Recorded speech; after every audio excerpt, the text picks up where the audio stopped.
Good morning दोस्तों, नमस्कार। Social media ही अच्छा और बहुजन मीडिया है दोस्तों।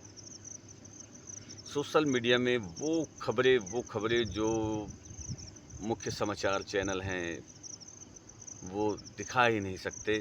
हो सकता है उनके पास समय ना हो सकता है उनके पास इन समाचारों से, इन जो न्यूज़ है, जो घटना है, उनसे ज़्यादा महत्वपूर्ण घटना उनको हिंदू मुस्लिम की घटना और पाकिस्तान मंदिर मस्जिद की घटना ज़्यादा अच्छी लगती है दोस्तों। मैं एक ऐसी ही घटना के बारे में सोशल मीडिया के माध्यम से आपसे शेयर करना चाह रहा हूँ। वो घटना है बिलासपुर तोरवा थाने की। इस सोशल मीडिया के माध्यम से हो सकता है आप तक भी ये पहुँचा होगा दोस्तों। तो बिलासपुर तोरवा थाने की एक घटना है और घटना में दोस्तों कुछ ईसाई समुदाय के लोग जो है थाने में कंप्लेन करने के लिए आए हुए हैं कि बजरंग दल और भारतीय जनता पार्टी, आरएसएस और उनके सहयोगी संगठनों के द्वारा इस रविवार को जब ईसाई समुदाय की प्रार्थना चल रही थी, तो ये बजरंग दल के जो लोग हैं, जो असामाजिक तत्व हैं, जो बजरंग दल के गुंडे मौली तत्व के लोग हैं, वो जाके उन चर्च में पुलिस प्रशासन को साथ में ले जाके उस चर्च में तोड़-फोड़ किए हैं। चर्च के पादरी और पोस्टर को मारा पीटा गया है और वहाँ के महिलाओं से अभद्रता की गई है और वहाँ महिलाओं को जो है सामूहिक बलात्कार करने तक की धमकी उन बजरंग दल के असामाजिक तत्वों के द्वारा दी गई है दोस्तों।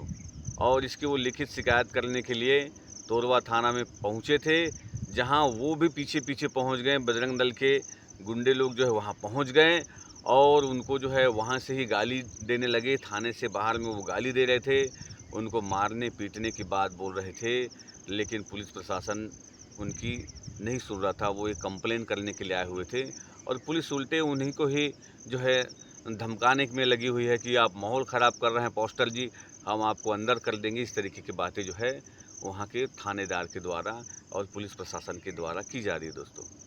तो मैं उस भारतीय जनता पार्टी और उस बजरंग दल के उस गुंडे मवालियों से मैं पूछना चाहता हूँ कि क्या होता है जब कोई ईसाई समुदाय के लोग जो है अपने चर्च में जब वो ईश्वर की आराधना करते हैं और उनके साथ उनके आस पड़ोस के लोग जिनको ईश्वर पे आस्था है वो अगर चले जाते हैं उस चर्च पे, या और भी कोई अन्य धर्म समुदाय के लोग चले जाते हैं, तो तुम्हारे पेट में दर्द क्यों होता है? मैं उन बजरंग दल के गुंडों से मैं पूछना चाहता हूँ दोस्तों। क्या वो भी वही ईश्वर की आराधना कर रहे हैं जिसकी सारी दुनिया आराधना करती है? लेकिन इन गुंडे मवाली बजरंग दल से मैं पूछना चाहता हूँ कि तुम्हारे पेट में ऐसा क्या दर्द होता है? भारतीय जनता पार्टी से पूछना चाहता हूँ, आरएसएस से पूछना चाहिए कि तुम्हारे पेट में ऐसा क्या दर्द होता है कि कोई ईसाई समुदाय के कोई अपने घर में प्रार्थना सभा कराता है और आस पड़ोस के लोग जब वहाँ इकट्ठा होते हैं तो ये बजरंग दल के गुंडे वहाँ घुसते हैं, उनसे मारपीट करते हैं, उनका आधार चेक करते हैं और वो कहते हैं कि ये जो है ईसाई समुदाय को पैसे और लालच दे करके ईसाई बनाया जा रहा है। इस तरीके के आरोप लगा के उनको मारा पीटा जाता है और उनकी माताओं बहनों को, बेटियों को जो है सामूहिक बलात्कार करने की धमकी भी वो बजरंग दल के गुंडे के द्वारा दी गई है दोस्तों। इस पे पुलिस प्रशासन चुप है, मौन है। मैं पूछना चाहता हूँ उनसे, ऐसे क्या हो जाता है कि ईसाई समुदाय जब प्रार्थना करता है, वो जब आराधना करता है, आप ये धर्मांतरण का मुद्दा बोलते हैं कि धर्मांतरण हो रहा है, धर्मांतरण हो रहा है। अगर इसी तरीके से धर्मांतरण होता तो आज ईसाई समुदाय छत्तीसगढ़ में उनकी बहुत भारी जनसंख्या होती।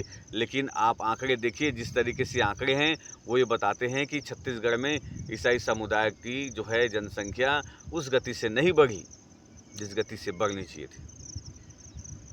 तो क्या आप उन जो दलित पिछड़े लोग हैं, क्या आप यही हिंदुओं को खतरा हो जाता है ईसाई समुदाय के प्रार्थना से? ईसाई समुदाय से क्या आपको हिंदुओं को खतरा हो रहा है, हिंदू धर्म को खतरा हो रहा है?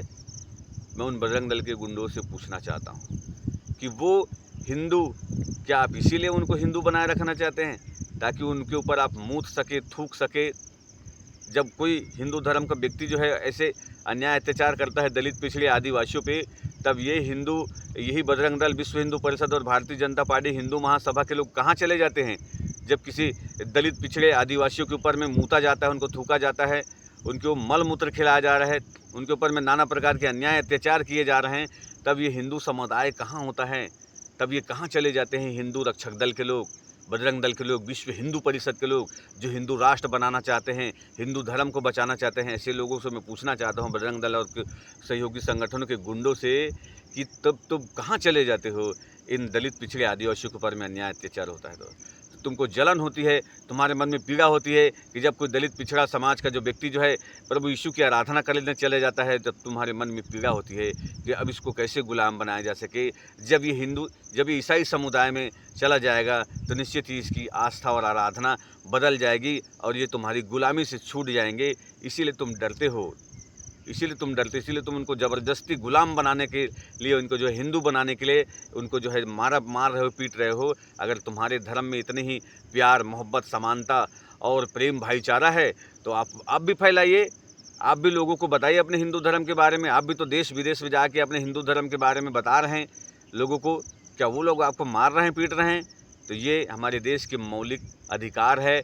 यहाँ किसी भी व्यक्ति को पूजा पाठ करने की, जिस भी चाहे वो ईश्वर की आराधना करने की, ये उनका अधिकार है दोस्तों। और उनके अधिकारों पे जो है ये बजरंग दल के गुंडे और भारतीय जनता पार्टी और आरएसएस के लोग, हिंदू महासभा के लोग जो है ये अधिकार को उनका छीनना चाहते हैं। इस अधिकार से दलित पिछड़े समाज को जो है वंचित करना चाहते हैं ताकि इनको जो है गुलाम बना के रखा जा सके दोस्तों। इन्हीं मानसिकता के कारण जो है बड़े पैमाने पे जो है दलित पिछड़े समाज के लोग जो है बौद्ध धर्म को स्वीकार कर रहे हैं। दलित पिछड़े समुदाय के लोग जो है और भी अन्य धर्म को स्वीकार कर लेते हैं। इनकी ऐसी ही गंदी हरकतों के कारण जब तुम दलित पिछड़े समाज के ऊपर में इस तरीके का न्याय अत्याचार करोगे तो वो कितने दिन तुम्हारे साथ रहेंगे। आज तुमको संभलना होगा, नहीं तो तुम हमेशा खतरे में ही चले जाओगे। मैं उन बजरंग दल के गुंडों से मैं बोलना चाहूँगा दोस्तों। और सरकार से भी हमारा निवेदन है, और कांग्रेस जो विपक्ष में है, आज ये उस मुद्दे को उठाइए कि ईसाई समुदाय के ऊपर में अन्याय अत्याचार हो रहा है। कहाँ चली जाती है वो कांग्रेस? जब ऐसे समय में जब उसको सामने आना चाहिए था तो विपक्ष को चाहिए कि इस मुद्दे को जो है सरकार के समक्ष उठाए और भारतीय जनता पार्टी को सबक सिखाए। मैं अपने सारे दोस्तों से निवेदन करूंगा कि ये घटिया मानसिकता के लोगों की संगठन है, इस संगठन से दूर हो जाइए, तभी आपका भला होगा दोस्तों। ओके दोस्तों, फिर मिलते हैं किसी नए समाचार और वायरल वीडियो के साथ में। तब तक के लिए नमस्कार दोस्तों।